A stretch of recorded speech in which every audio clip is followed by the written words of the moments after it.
Hey folks, just a quick word before we jump in here. We have bonus content for all of our Patreon supporters for this episode. It's bonus content for episode 222.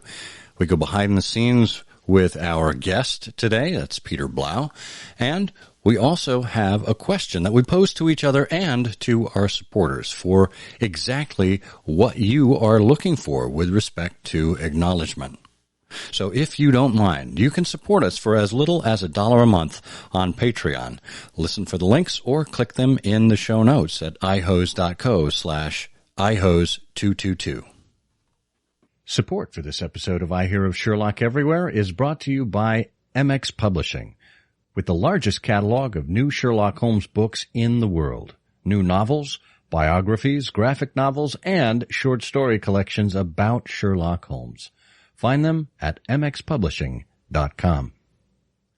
And by the Wessex Press, the premier publisher of books about Sherlock Holmes and his world. Find them online at wessexpress.com. I Hear of Sherlock Everywhere, episode 222, Scuttlebutt from the Spermaceti Press. I hear of Sherlock everywhere since you became a chronicler. In a world where it's always 1895, comes I Hear of Sherlock Everywhere, a podcast for devotees of Mr. Sherlock Holmes, the world's first unofficial consulting detective. I've heard of you before. You're Holmes the meddler, Holmes the busybody, Holmes the Scotland Yard Jack in office. The game's afoot as we discuss goings-on in the world of Sherlock Holmes enthusiasts, the Baker Street Irregulars, and popular culture related to the great detective. As we go to press, sensational developments have been reported. So join your hosts, Scott Monty and Burt Wolder, as they talk about what's new in the world of Sherlock Holmes. You couldn't have come at a better time!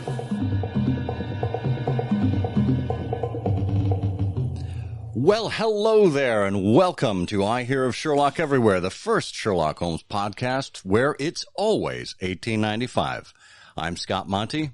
I'm Burt Wolder. And Burt, do you realize that not only is this technically episode 222, but as our guest told us in the green room, it's actually episode 221B.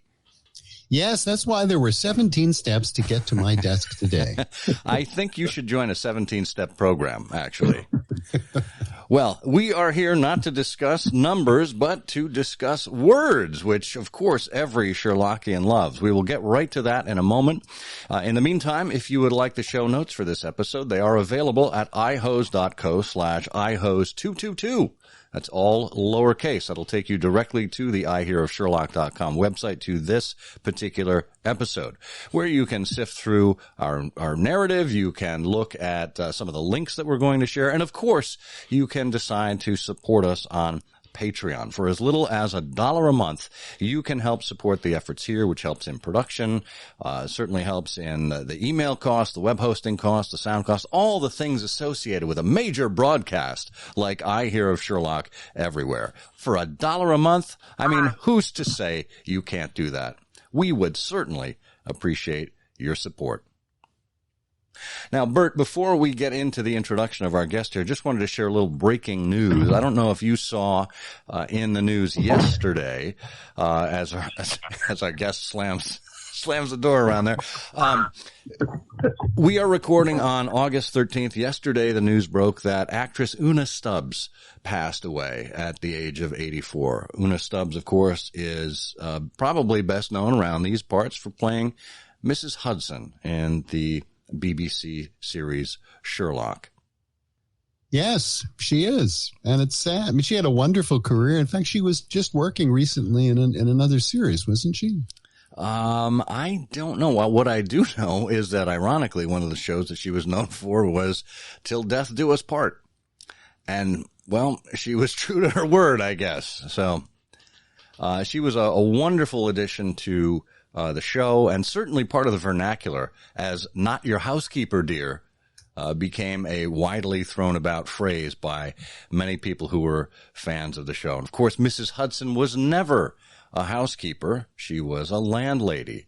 Not to be confused with Martha later on, who, well, Vincent Starrett said was Sherlock Holmes' housekeeper in his retiring years. No actual proof that was Mrs. Hudson, in fact. So, something for us to debate for many years to come, but also Una Stubbs, an actress for many Sherlockians to remember for years to come.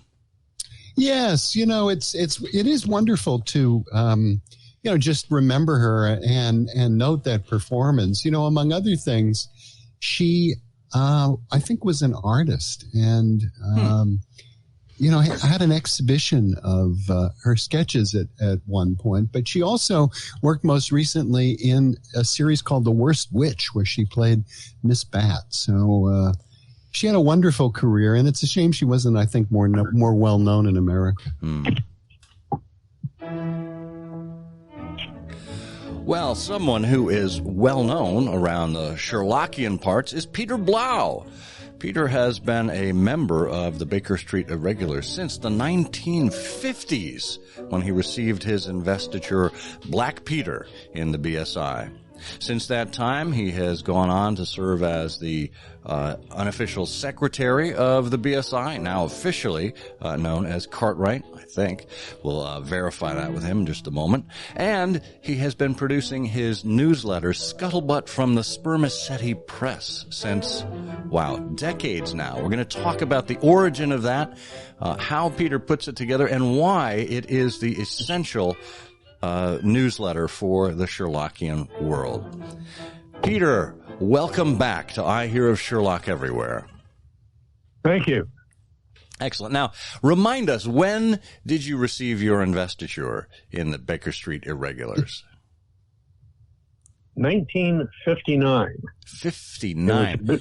It was a good year. It was. Well, that was Edgar Smith's, nearly his last BSI dinner, wasn't it? Yes. I think he passed away in 1960. So you knew Edgar Smith. Well, yeah, I met him only at 2 annual dinners, and it's my great regret that he died so soon after I got my investiture, because I never got the chance to ask him why he brought me into the Baker Street Irregulars. It was a real shock, because I was one of the young punks. Well, Tony Montag, Chris Steinbrunner, Jim Saunders. I think that Edgar decided the BSI was getting geriatric and decided to bring in some young punks just to see how they'd turn out. Now, Peter, if I also remember, he may have brought, I could have this wrong, but didn't he bring you into the Baker Street Irregulars because you were able to park his car? I don't think he drove. He took the train in every day. I thought at one point he tossed his car keys to you and said, park this for me. No. It's a different anecdote. Peter was a Navy man. I think you're thinking about Edgar's boat. So, Peter, you were with us on episodes 6 and 7 of I Hear of Sherlock Everywhere, back when we were foolishly trying to keep the show to a half an hour. We split your interview into 2 parts. I think that was the first 2-parter we did. And folks, if you haven't heard that, you can go back and listen to Peter's origin story with Sherlock Holmes. It's fascinating, going back to his childhood days in Western Massachusetts. But Peter, how did the Baker Street Irregulars and you make the connection? I mean, you said you got this invitation to the annual dinner. Well, how did Edgar find out about you? Well, Edgar found out about me because I had been, thanks to my father, a subscriber to the old Baker Street Journal, the old series. And when Edgar started up the new series and finally got access to Ben's subscription list, he wrote to my father and said, well, he wrote to me, the letter came to Pittsfield. I was off in the Navy. And my father said, oh, fine. And just sent him a check and said, send us whatever you've got. And so I was buying, thanks to my father, everything the BSI published. And I think that when Edgar decided to reach out to some of the youngsters, that I came to mind because I certainly was a youngster in my 20s. As were all of my group. So I told you back in whatever it was, how I found the Baker Street Journal. That's right. how I found the world of Sherlockians. Yeah. But I'd never met Edgar. I'd written letters to him. Everybody wrote letters to Edgar, and he'd write postcards back. I remember that one of my projects, I decided I wanted to have my issues of the Baker Street Journal bound and have my name put on the spine of each volume in Dancing Men, and discovered very quickly there is no U in the alphabet of the Dancing Men. So that was my first research project. I wanted to find out the rest of the alphabet. So I just started writing people like Ben Abramson, who suggested I write to John Dixon Carr, who suggested I write to Edgar, who suggested I write to Roland Hammond of the Dancing Men at Providence. And of course, nobody knew the complete alphabet because there wasn't one. Right. So much for my project. Did you invent a U in Dancing Men? No. Other people have completed the alphabet. I just said, fine, we'll do it in regular Roman alphabet letters. Yes. It didn't do it at all. So. Yeah. Well, interestingly enough, you went into the communications profession. You are a former journalist, a consulting geologist, a professional consulting geologist. I don't know if you're the only one in the world, like Holmes and his consulting detective business. But Edgar was in the communications business as well. Seems to me there are many Sherlockians who not only enjoy reading, but enjoy writing as well. Right. I don't think you can read without wanting to be able to do that yourself. It takes great self-control to avoid doing it. I claim to be one of the very few Sherlockians who has never wanted to write a pastiche. Join the club. Yeah, me too. We should form a scion. It'll be small. It'll be small, I guarantee it. We could have the word abstinence in it. There you go. In the title, that would be good. I like it. Abstinence makes the heart grow fonder. So, Peter, you must have done your fair share of newsletter writing before you applied it to the Sherlockian world. You want to talk about that a little bit? Well, as a geologist in the 1960s, at the end of the 60s, the oil industry was retrenching overseas. So I came back to the United States, and no oil company in the United States wanted to hire a geologist who didn't know anything about the geology of the United States, where I'd never worked. So I wound up working for the American Geological Institute in Washington in their Science Information Department. And after about a year, they came to me and said, the man who's been doing our weekly newsletter is leaving. You can read and write. Why don't you do it? So I said, okay. And I took over their weekly newsletter, which is essentially written for the state geologists and others who wanted to know what was going on in Washington, and became a journalist. And that's one of the nice things about journalism is that there's no entrance exam. If somebody hires you to be a journalist, you're a journalist. That's it. And, you can go and apply for a press pass or something like that, but you don't need a press pass to be a journalist. And that's how I became a journalist. Just by accident. Well, and it seems to me that one of the undying characteristics of journalists is insatiable curiosity. You need to ask questions. You need to ask intelligent questions, obviously. But you need to know, you need to have this kind of burning desire to know more, to begin with. Has curiosity always been something that has been part of your makeup? Oh, absolutely. I think that's the curse of my life. I've always been curious about things. Want to find out. The one question that you always ask is why. And I've always been interested in why. It's the reason I like geology. It's a detective story. You're trying to figure out why.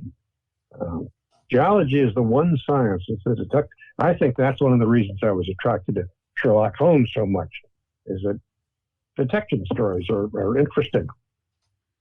It's fun finding out what happened. Yeah, and in that famous interview that he did, that newsreel interview, Conan Doyle said that traditional detective stories up until that point never really explained how the detective got to his conclusion, the reasoning behind it. And it seems to me that your own interest in Sherlock Holmes would have been, kind of tied to that ability of Conan Doyle, not only as a great storyteller, but to give us the why and the how of the approach. One of the things I still remember is reading Ellery Queen's novels as I was growing up, because Ellery Queen operated on the principle he'd tell you the story, then stop and say, okay, you've had all the clues. What's the answer? And you'd sit there and you'd say, wait a minute. And you'd have to go back and read it all over again to see if you could figure out what Ellery Queen's solution was going to be. And somehow I never made it. Well, hey, I'm sure it was not for a lack of trying. Our Algonquin Roundtable friend, Dorothy Parker, once said that curiosity is the cure for boredom, and there is no cure for curiosity. That's absolutely good. She said a lot of wonderful things. She did. So, Peter, back when you got this responsibility for the newsletter, what were your information sources? I mean, this is a non-internet world, so you're getting lots of newspapers. You're in Washington, so how did you pull it all together? Well, it started a bit more informally than that. I used to sit down at my typewriter and with a sheet of paper, and every once in a while write a paragraph on it about what was happening, what I'd learned, what someone had told me. And when I got 1 or 2 pages full, I just send them off to John Bennett Shaw, because John, like me, wanted to know exactly what was going on everywhere. And he would do the same. He would tell me what he'd learned. And I just called these my information sheets. And the early issues, there's no dates on them. I have no idea when I started my newsletter. But it all started thanks to John Bennett Shaw. And eventually I would do this every month. And people tell me things. Now it's wonderful. The internet, I mean, you put in a Google News alert for this or that, and you're flooded with things that some of which are very interesting. But I'd hear about new books. I'd hear about news, people, other Sherlockians. I find one of the nice things about the Sherlockian world is that people are always glad to share the news, share with their discoveries. That's what the Baker Street Journal, the Sherlock Holmes Journal is full of, what people have discovered. And it's fun to share that. Yeah. So that's all I do. Well, but that's a lot. So how did you come to pick John? How did you come to pick, of all the people you could have picked, how did you pick John Bennett Shaw? Oh, I'm not sure I picked it. I think it just happened. John was the sort of person that once you discover John, he's a friend. There's very, very, very few people that didn't like John Bennett Shaw. John and I loved, when we get together, we'd love to talk about other Sherlockians. There are always 1 or 2 Sherlockians that you want to have nothing to do with. They're just awful people. But there are great stories about them. So John and I decided that we would divide them into 2 groups. And there was no reason for both of us to have to put up with these people. So I'd put up with some, and he'd put up with the others, and then we exchanged stories about them. And did you meet? And did you meet John at a BSI dinner? When did you first meet John? We just corresponded, and I don't. Somewhere I've got my first letter from him, and his first letter from me is up in Minneapolis because that's where his correspondence is. but I have no memory of what we corresponded about. Either he wrote to me with a question, or I heard about him wrote to him with a question. But I wound up in Oklahoma and as a geologist, and went up to Tulsa to meet him. I wanted to meet this guy, and it was wonderful. And he had his nice big house in Tulsa over the Shaw Funeral Home, and I went into John's library, big room, lined with bookshelves. And first, it was the largest private library I'd ever been in my life, and I discovered to my horror that all of the shelves were doubly filled. There were books in front of books. And I'd never seen this. I'd never seen anything like this before. It seemed like a bad idea to me. I thought books want to be seen. And, I said to John eventually, you can't see all of your books. And within a year and a half, he had gotten rid of his G.K. Chesterton collection and his Isaac Dinesen collection and focused on Sherlock Holmes. But I walked along the shelves because I like to look at other people's collections. I always find something I didn't know about. And I found a copy of Henry Laurenson's Minkera Watson, our dear Watson, in which they have Henry's little caricatures of canonical characters. And I said to John, I've never seen this before. I know about the caricatures because some of them were in the Baker Street Journal, but I've never seen the book. And he said, I think there's 2 copies there. And yes, there were. So I took them both out. He said, which is the better one? And I said, this one. And he said, okay, put that one back and you can have the other one.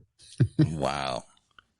And that was my introduction really to John Bennett Shaw and how much he loved to share things. Now, Peter, if he was a real friend, he would have given you the better copy. No. There's limits. There's limits. So what happens? So you would be sending these things to John. So it's a wonderful story. So I can imagine you have this sheet in your typewriter, and occasionally you're adding to it, and it's probably on a file folder, and every so often you would sum it all up, because in those days there's no copying machines, so you've probably got carbon paper or something. So how? Well, the photocopier had been invented in 1970. Okay. But in those days I didn't need a photocopier because I would just sit and write a couple of paragraphs and put the sheet aside, write a couple more. When one sheet or 2 sheets was filled, I'd put them in an envelope and send them to John. And it wasn't until later. Ron DeWall, on one of his bibliographic trips to Santa Fe, discovered my newsletter and wrote to me and said, gee, you've got all sorts of news in there about things that are being published. Please send me a copy. So I then started making photocopies, and I sent one to Ron DeWall. And then Cameron Hollier heard about it. He wanted a copy. And then other people heard about it, and I wound up sending out 10 copies of my newsletter. And I kept getting letters from people saying, Dear Mr. Blau, please send me your newsletter. And this was about what year, Peter? What year was this? These 10 issues? I can't remember. Remember. Probably later on in the 70s. Late 70s. Okay. And occasionally someone would say, "Here's $1. Please send me your newsletter." And I decided that I was going to go to publishing. This was just sharing stuff. So I'd say no, and people would whine and whimper. And fortunately, Ted Schultz at that time, who did get a copy, he was either principal or assistant principal in a high school in San Francisco, and he had access to a photocopier.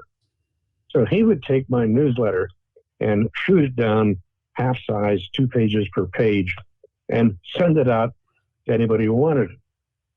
And then I got a plaintive letter from a collector who was getting the second generation copy.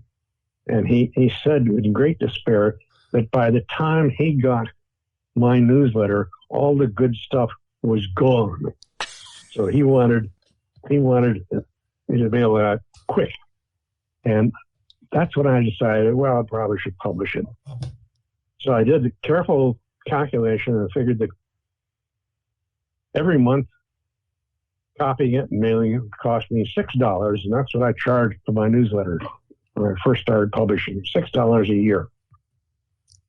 And it was just information sheets. I mailed them out, and people would send me $6. I was never really sure why, because it was just gossip.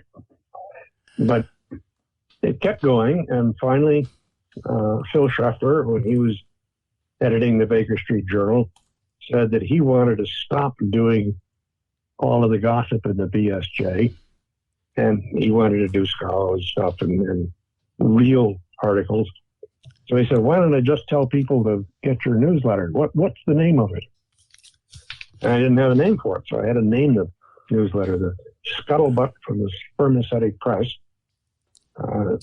Norm Chattel, lovely artist, he wanted to do a masthead. I thought that was too formal.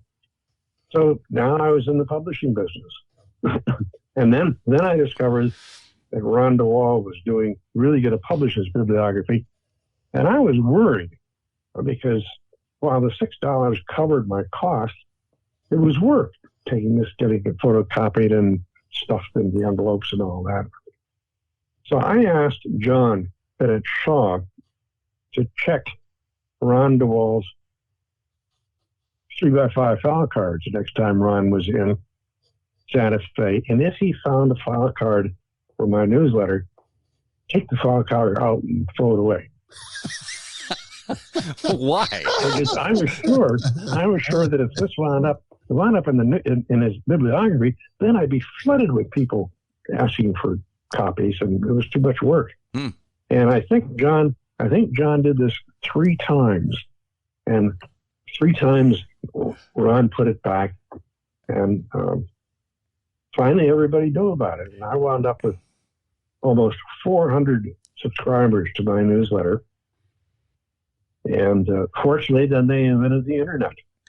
Well, there you go. It's clear proof that it's hard to keep a good bibliographer down. Well, we will get into more about Scuttlebutt from the Spermaceti Press and more chats with Peter right after this quick break.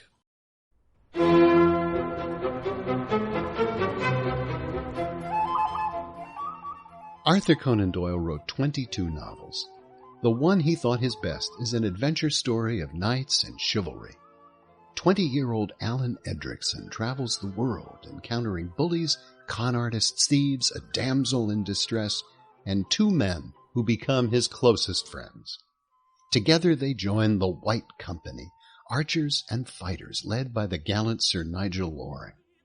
Will our hero win the hand of Loring's romantic daughter Maud?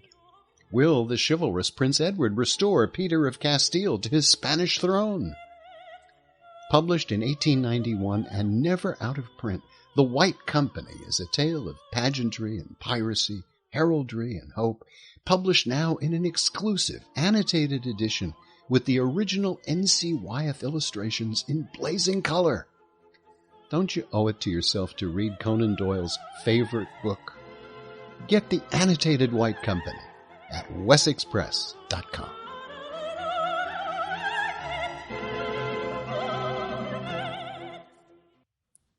All right, we are back talking with the head hopper of the Sherlockian world.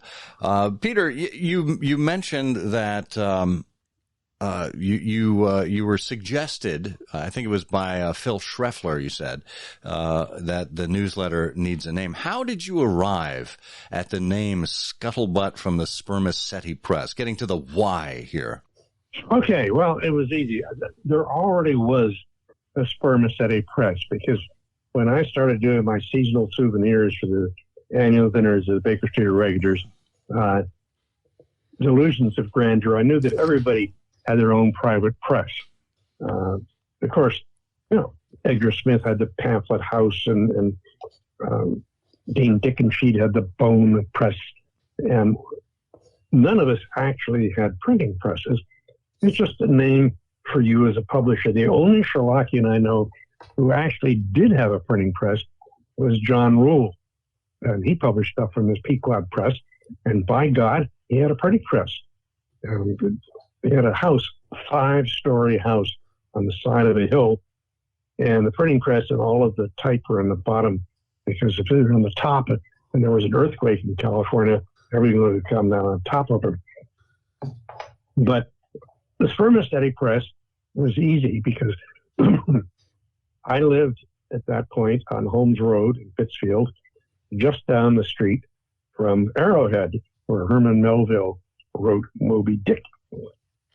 And there actually was, and still is, such a thing as a Spermaceti Press. When you got the spermaceti from a whale, you put it in a press and squeezed out all the spermaceti oil, and from that you made the best candles in the world. And there is today still one surviving Spermaceti Press in a whaling museum in New Bedford. So I said my seasonal souvenirs are coming from the Spermaceti Press.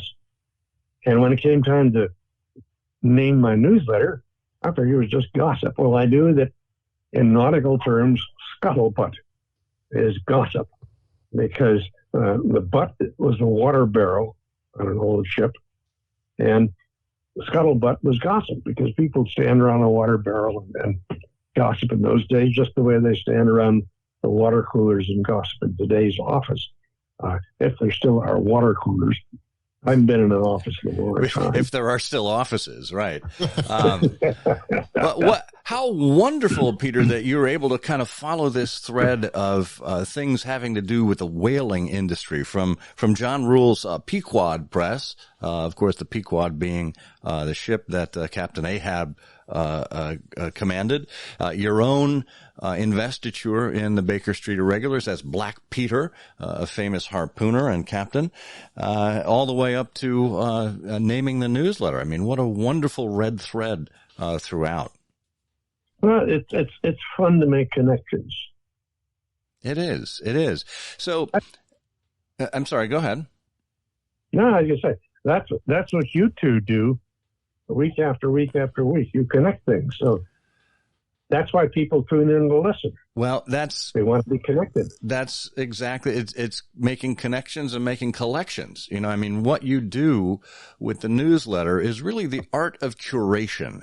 You talked about being a journalist, and in a number of cases, journalists have to go and chase down primary sources. They have to craft things themselves. Most of what you get, where the newsletter started, was collecting information from other people and then figuring out how to organize it in a way that is appealing to people. So talk to us a little bit about your own kind of sense of curation, not only with the newsletter, but maybe in your own collection or in your life more broadly.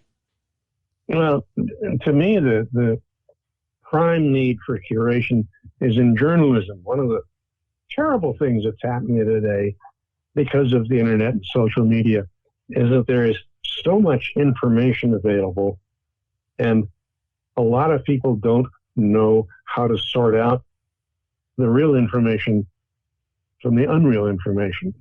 It's the old, well, I saw it on the internet, so it must be true. And journalists, what I call real journalists, know that's not true. One of the great things about print journalism is that you have editors sitting there saying to you, are you sure? Is that right? Double check this, treble check that, because a good journalist knows that if you put something in print, it better be right. And every journalist makes mistakes, so you correct them. And my things in my newsletter, there are occasional typos and mistakes. I'd like to tell people that I deliberately put one typo in each issue just for people to catch typos.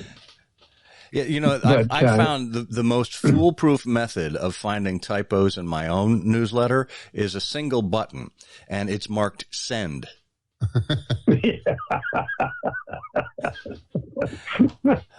Sure, fire away. So, Peter, you basically are using Sherlock Holmes's method, where he turned to the irregulars and said, look, go out there and see everything and overhear everyone and report back to me. I'm sure you have sources all over the internet where people send you information. Not only, you have Google alerts set up yourself, but you probably have a network of people who know to send you information for Scuttlebutt on a regular basis. How do you sort all that out? I look at it and I decide whether it's interesting. And I find a lot of things interesting. I find out the best way to get people to send you information is to put their names in your newsletter. So every once in a while, I like to say, so-and-so reported, so-and-so has told me. You can't keep people sending you things if you don't say thank you publicly. So there's a trick. Always say thank you. That's the one of the things that John did so well. John Bennett Shaw always said thank you. If you sent John Bennett Shaw a pamphlet or a book or something, he'd say thank you and send you something in return because he always had duplicates. John, one of the things I learned from John was never to tell someone, oh, I already have a copy of that. Just say thank you and then re-gift the extra copy to someone. That's pretty smart, actually. And when you think about how museum curators or library curators, when they mount displays, when they have exhibitions, and this is even going back to the 1951 Sherlock Holmes exhibition, there is a credit in the description of the item, who donated this item, who it is on loan from, and that is very much a public acknowledgement, a public thank you to the donor or the lender who made that possible.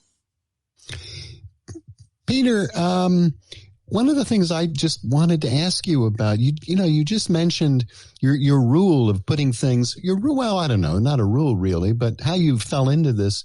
You'd find things that were interesting that you would put in the newsletter. And then Scott asked earlier, about curation. I'm just curious about really two things. Do you find everything interesting? Are there things that, you've never written a pastiche, but are there things that you would leave out? And I'm also curious about your own collection. I mean, is there sort of a theme for the things that you happen to collect? So, what's your thinking about that? Okay. The collection part is easy. I keep saying what I learned from John Bennett Shaw. John is the one who was, like to say, he collected with all the selectivity of a vacuum cleaner. If it was Sherlockian, he was glad to have it. You reach a point, as I have, where you just can't be bothered with things. So I have stopped worrying about statues and figurines. And I think I have one Sherlockian chess set is enough because I don't play chess. John loved statues and figurines and things like that. One of the things I do not collect is video games. And I don't report on, I don't review them in my newsletter because I don't play them. So how can you review a book you haven't read or review a video game that you haven't played? There's just too many, oh, well, this is a wonderful game. Only takes 32 hours to solve the problem. And all I can say is 32 hours, I'd rather do something else. So you won't find anything about board games or video games in my newsletter. And so far, nobody has been sufficiently upset about this to say, well, I'll do that. So, that's my general response. We are fortunate. People who say, yeah. Sorry, we are fortunate that you do occasionally listen to podcasts. So we've made it in there once or twice. I'm glad you finally realized the way to guarantee that you'll be mentioned in my newsletter is to interview me.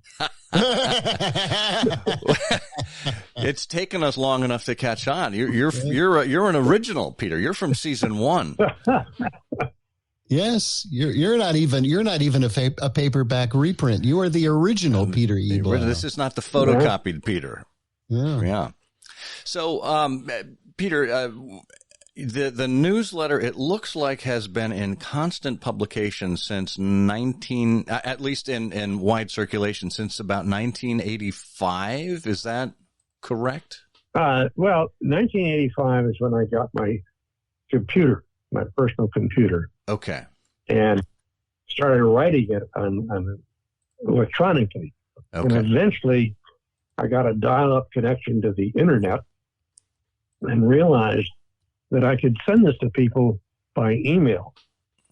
This was at a time when the internet was controlled by the National Science Foundation, which was, as a government body, very strictly non-commercial. And there was a rule that you could not use the internet for commercial purposes. So I sent my copy of my newsletter to someone at the National Science Foundation and said, this is not a commercial operation, but I do talk about things that are for sale by other people. Is that okay? And somewhere I have the official letter from the National Science Foundation saying that my newsletter met their qualifications to be sent on the internet. And it is very hard to imagine today a time when the internet was non-commercial. Yeah, no doubt. Well, and so I don't know when my first issue went out by email, but now almost all of my subscribers are just readers on the internet. I have no idea how many people read my newsletter on the World Wide Web because I don't care. But well, how many still subscribe via mail through the postal system? My print run is around 49 at the moment. And it's a real mystery because almost all of those 49 people have computers and access to the internet. And for some reason, they're willing to pay now a lot more than $6 a year to get envelopes in the mail every month with a newsletter in it, when it would be cheaper for them to go online to the website and print it out themselves if they wanted a paper copy. But they're willing to pay me money for the privilege of receiving an envelope in the mail 12 times a year.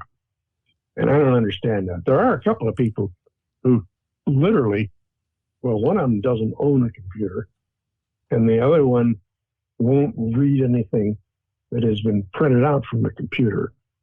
So even though his wife will print out my newsletter for him, he won't read the printout because it came from the computer. So there are two people who really have to receive copies of my newsletter in the mail.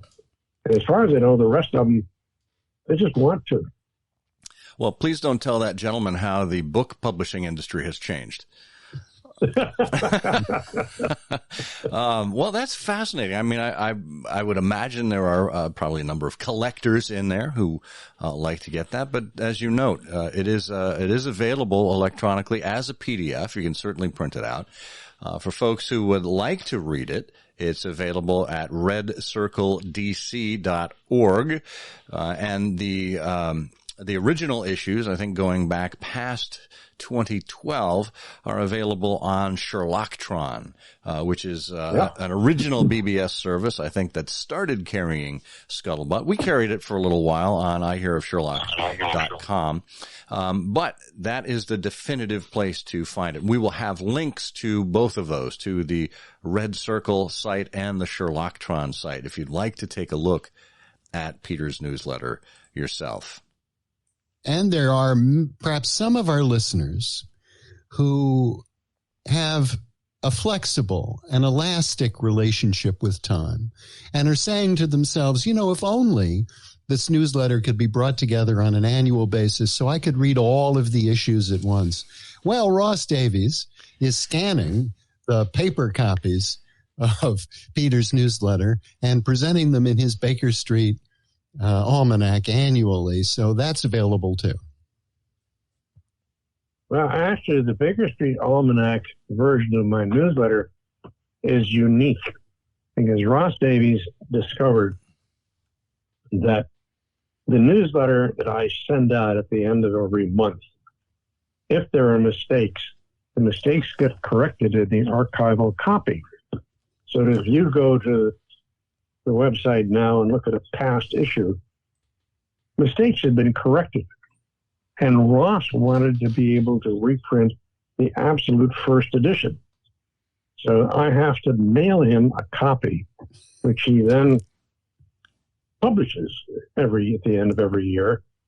And that is the only place you can go now and see my uncorrected newsletter. That's for the true collectors. And if you'd like to hear, absolutely, if you'd like to hear Ross talking about the Baker Street Almanac that is available just a few previous episodes ago, I think it was episode 219 where Ross joined us. We'll have a link to that in the show notes as well. Peter, you've been in the Baker Street Irregulars since 1959. It is now 2021. You were invested as Black Peter. We should maybe be referring to you as Silver Peter now. I don't know.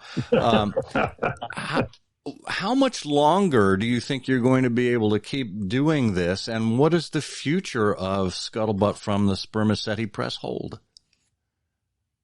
My basic answer is I have no idea. I tell people I intend to go on forever. I see no reason to stop. I'm happy to look at the newspaper this morning, and see a picture of a nice man who's 100 years old, and he's standing on his own 2 feet and very happy about it. And so I've got something to look forward to. I cannot imagine that anybody will ever say, whoops, the Scuttlebutt ought to continue, so I will take over. I figure it'll go with me. And I don't know if good riddance is the right term or not. Well, look, it is such an inextricable part of the Sherlockian world. I mean, it used to be said that if Peter doesn't know about it, it's not happening. Eventually, and we have to think about what the future holds. I mean, this is part of what keeps organizations going. There's got to be some kind of desire for this, somebody that can make sense of the cacophony of the internet for us, specifically with Sherlockian desires in mind. I know, if you look to Bert and to me, yeah, we might be insane enough to do that, but our milieu is really, our medium is audio. But gosh, it's hard to imagine a world without Scuttlebutt from the Spermaceti Press at this point. Well, to me, there's two ways to look at it. One is always the future lies ahead, and who knows.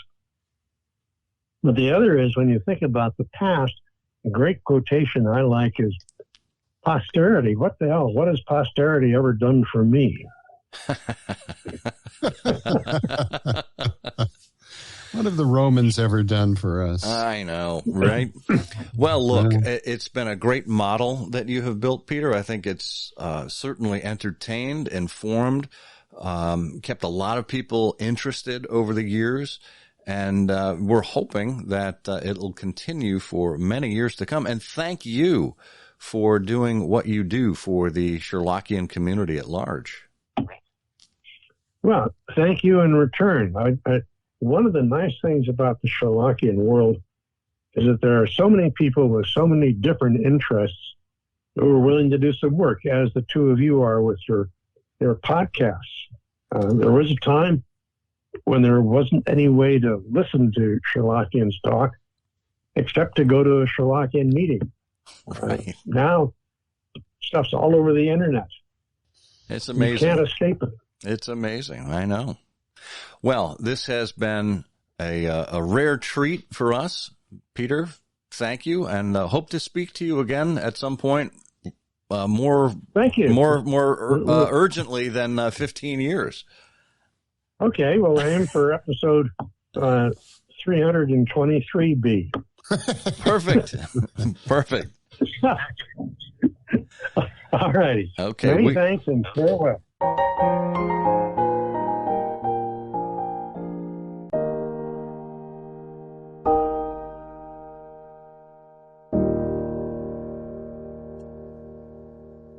What can you say about talking to Peter? It's like a holiday. You know, it really is wonderful. And it reminds me of how much I miss seeing him in person. Hopefully in the months ahead, weeks ahead, we'll be able to do that. But, you talk about the basis of the Baker Street Irregulars and that old phrase, you have the right to go everywhere, see everything, observe it all. Peter really has gone everywhere, observed everything, sees it all. I thought you were going to say you have the right to remain silent. And that is nothing that applies to Peter. I mean, he is the raconteur extraordinaire. He's got a story for everything, and I think this is part of his curiosity. I mean, my wife, Mindy, still bristles at the thought of the first time she met Peter, and in classic Peterese, he turned to her and said, "Now, what makes you interesting?" And she was flabbergasted to be put on the spot like that, and she kind of stumbled for a little bit. And I think Peter is the kind of guy who finds so many things interesting and so many people interesting that he in turn makes it interesting for us. Yes. Well, I need to write down the words snappy repartee on an index card and carry it around. So if Peter ever asks me, I can say, wait a second, hold on a minute. It's because of my fast response and snappy repartee. That's a good one. I like that one. I have a card from a friend. She used to carry these in her wallet, a little smaller than business size. But she used to carry them in her wallet for when she traveled on the plane, and she would hand it to someone next to her who wouldn't stop yapping. And the card simply says, "Stop talking." Now, I wonder what her experiences were passing those things out. I'll find out and get back to you. Right now, I have to stop talking.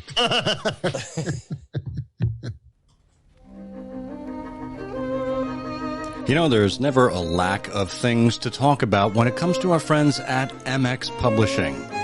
It is 2021, and they continue to crank out some amazing titles. Most recently, we have The Magnificent Madness of Tessa Wiggins. It's the third book to feature Sherlock Holmes' protege. You can find out how she follows in his footsteps. There's Hounded, my lifelong obsession with Sherlock Holmes and the Hound of the Baskervilles. Under this pandemic, we've all had to make our own way and find our own hobbies, and Vince Staden consumed every version of the Hound he could lay his hands on, even the bad ones. And this is his story. And of course, there's Sherlock Holmes and the Adventure of the Amazonian Explorer. This is an original adventure featuring Sherlock Holmes, and it's a theater production with Jonathan Goodwin playing Holmes in the style of Jeremy Brett. This is the first time that our friends at MX Publishing have had a campaign to support Sherlockian theater. All three of these are available via Kickstarter, and we have the links to each one of them in the show notes. Check them out at ihose.co/ihose222 or through mxpublishing.com.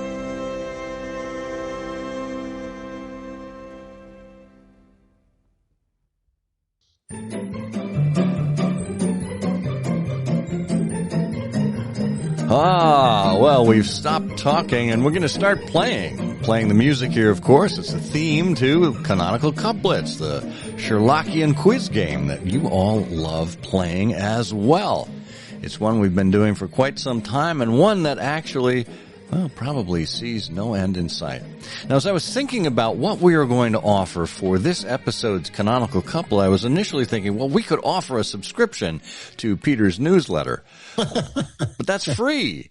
So this time around, it will be something from the vaults of the IHOSE collection here. Tony Katroki has been great at sending things in, so we have something. It's a mystery gift, but it will be worth your while. It may be more than all-in-one thing, too, as we bundle some of them up and put them your way. So stay tuned in just a moment. Now let's revisit what we had last time around for the Canonical Couplet. The lantern showed a servant squatted on his knees. It seems a housemaid scarpered to a land beyond the seas. Bert, what do you make of that? What canonical story is that? Oh, that's a great case. One of my favorites. It's the case that begins when Mycroft was served an overcooked pudding. Okay. It's the case they called the creeping flan. Ay. Ay. No, it is not flan, creeping or not. In this case, we were thinking of, the Musgrave Ritual. That's right, the Musgrave Ritual. Yeah.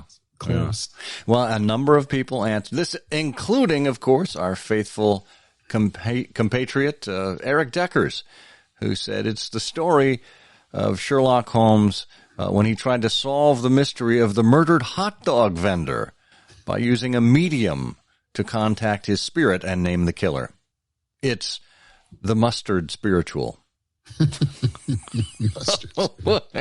Oops, that's strike one. The actual story is the Musgrave Ritual, writes Eric. Well, Eric, of course, you are correct, and so were a number of other people. So we're going to bring out the big prize wheel and give it a spin.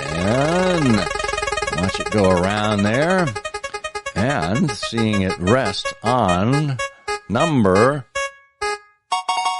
21, as in Canonical 221. That's fantastic. And that means the winner is Shelley Gage. Hey, Shelley, congratulations. We will have, that is, remind me. Oh, the year subscription to the Baker Street Journal. We will put your name on the rolls of subscribers for the Baker Street Journal to make sure that you get your regular copies in the mail. So thanks for that, Shelley. And now it's this episode's Canonical Couplet. Bert, are you ready? I'm ready. I've got my pencil. All right, let's jump in. The dead man lay upon his back, a scene of blood and gore. The old wheel turns, the spoke appears. It's all been done before. If you know which Sherlock Holmes story this was inspired by, send it in an email to us at comment@IHearOfSherlock.com with Canonical Couplet in the subject line. If you are among all of the correct entries and we choose you at random, you will win. Good luck. All right. Well, I can't wait to see what we pull out of the IHOSE vaults for that. A few coins of rusty metal, no doubt. 3 coins in a fountain, maybe. Well, we will be back here at the end of the month on August 30th with episode 223. It is, it's a secret episode. Secret episode. Yeah, it's like silent movie. Shh. I can't tell you. It'll be good, though. I promise. We're going to be sending out our decoder rings to all of our Patreon subscribers. Yes, and with that, this is Little Orphan Scotty. Really threw you off with that one, huh? Yeah, I guess that just makes me Daisy May Wolder. Well, fantastic. Or better yet, I could just be, Daddy Wolder. I could be Daddy War Wolder. Daddy Warbuck Wolder. I don't know. Warbuck Wolder, yeah. Well, our transcription people are going to have a real great time with that. Well, in the meantime, we bid you adieu and remind you that the game's afoot. The game's afoot. I'm afraid that in the pleasure of this conversation, I am neglecting business of importance, which awaits me elsewhere. Thank you for listening. Please be sure to join us again for the next episode of I Hear of Sherlock Everywhere, the first podcast dedicated to Sherlock Holmes. Goodbye, and good luck, and believe me to be, my dear fellow, very sincerely yours, Sherlock Holmes.